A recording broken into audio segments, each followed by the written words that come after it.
Day 7. Another time, another story. Well, this story is about passion. Passion can have different connotations, but I want to talk about the passion that burns within all of us. Well, some of us choose to ignore it, some of us choose to ignite it, and some of us choose to fuel it again and again and again. So let's see what my story is all about. There used to be a boat owner on the eastern coast of India in a small village of Rameshwaram, right? And he used to ferry people from Rameshwaram to Dhanushkodi back and forth, and he made a living. He had 4 sons and a daughter. Well, he was sane enough to, let's say, educate all of them. He could not put them through higher education, not all of them at least. But he never stopped them from learning long as they got scholarships. The youngest of his sons showed a sparkle that he wanted to do something. Well, the era was 1930s odd, and he made it through matriculate school and then went on to graduate in physics from Trichy, which was not very close by. Once he did that, he got into MIT, that is Madras Institute of Technology in Chennai. Okay, and he got into the aeronautical engineering division, and he came out with flying honors. There were some question marks about whether he would be a successful aeronautical engineer back in those days, as he used to lag behind in his work, but when it was time to make things happen, he took the pressure in a way that only few could, and he came out in flying colors. India was independent, and in the year 1954, he enrolled with the Aeronautical Division of the Defense Research Development Organization. He was working with Vikram Sarabhai, a big name in the space field. Once done, around the time of early 1960s, he was transferred to Indian Space Research Organization, or ISRO as we know of it today, and he successfully directed, he was a project director for launching India's satellite Rohini aboard the SLV-3. Yes, my friends, you are absolutely right. I am talking about Bharat Ratna APJ Abdul Kalam. He has spoken very effusively about his humble beginnings. We all have known that he has lived his life in a simple way. They say that his belongings could be summed up into one suitcase. He had a handful of clothes, some amount in the bank, which always used to be for the benefit of others. He was a bachelor throughout his life. He did not own any property or any automobile or any gold or jewelry, and it was all here in the grey cells.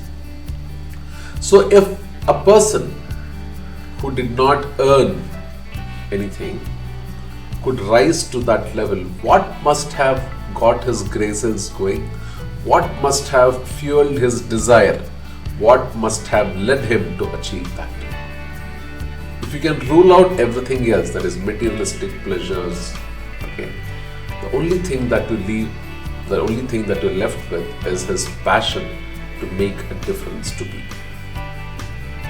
It takes time for all of us to discover what our innate passions are. Some of us might be very good at arts, but we are in a science field. Some of us might be very good at something else, like law, but we are into a totally different arena of work. Some of us might be very good counselors, but however, we are teachers somewhere else. Some of us might be very good at a lot of things, but we are not realizing any of those. I call upon you to sit back, think, and realize what your passion is. Because your passion is not only about you. Your passion could be giving life to so many other people out there. You might become that source of inspiration for others to follow. Don't you want to be their leader?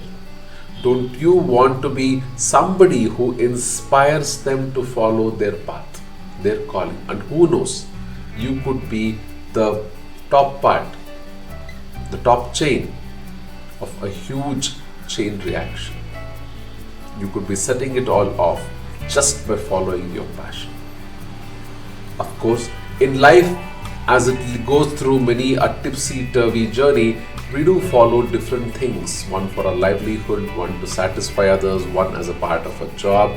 We do some things as a matter of tradition and habits and things like that. But who are you at the center of all this?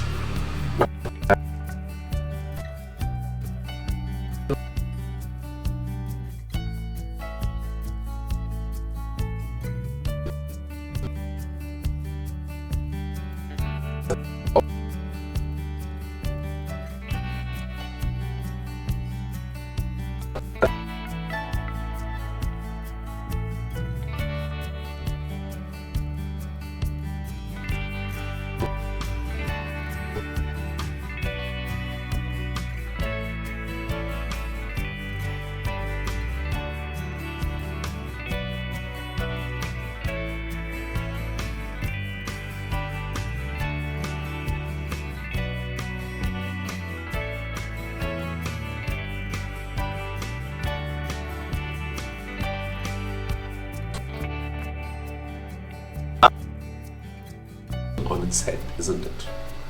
Give it some thought. There are many people who have followed their passion as their profession and have made a very successful life out of it. Think about it. If you're not passionate doing what you want to do, then what you want to do might not be that a good thing to do. Alright? That good thing to do. Think about it. Alright? If you have not realized what is your passion until now, give it some thought as to what gives you that immense joy, that peace of mind, the sense of achievement and accomplishment when you do it the way that you want to. It might not be the worldly way of doing things, the normal way of doing things, but however you do it, it gives you a lot of joy. It might be splashing paint in your home and calling it a painting. Well, that's your passion. You might be a 50-year-old person, but you feast on Archie comics or Asterix or Tinkle or whatever that is. That's your passion. You might just want to take a pair of clothes and travel the world on your motorbike. That's your passion. Whatever is your passion, let me know, or at least let yourself know. Don't be that person who's suppressing it all inside and life runs by you. And one fine day you realize that, oh, where did I lose my life? Where did I lose all the time?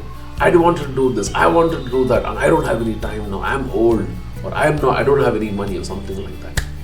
Yes, you need to be very motivated. You need to be very well planned to also follow your passion. I'm not advising you to let go of whatever you're doing, but at least let not go of your passion as well.